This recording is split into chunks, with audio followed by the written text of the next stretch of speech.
কোমায় থাকার গুঞ্জনের মধ্যে প্রকাশ্যে এলেন ইরানের সর্বোচ্চ নেতা আয়াতুল্লাহ আলী খামেনি। গতকাল রোববার লেবাননে নিযুক্ত ইরানের রাষ্ট্রদূতের সঙ্গে সাক্ষাৎ করেন তিনি। এর একটি ছবি নিজের ভেরিফাইড এক্স হ্যান্ডেলে পোস্ট করেছেন খামেনি। ওই পোস্টে দেখা যায় খামেনি লেবাননে নিযুক্ত ইরানের রাষ্ট্রদূত মোস্তফা আমানির সঙ্গে কথা বলেছেন।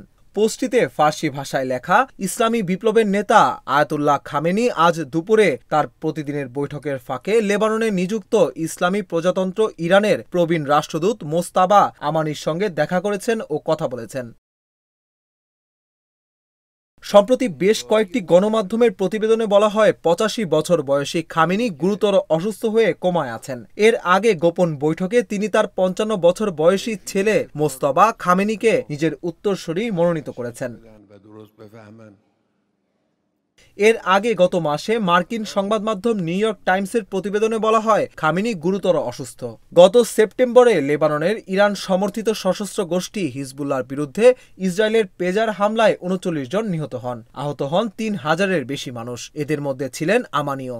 এক বিবৃতিতে ইরানের সরকার জানায়, আমানি ইরানের সর্বোচ্চ নেতার কাছে তার শারীরিক অবস্থার সবশেষ পরিস্থিতি জানিয়েছেন।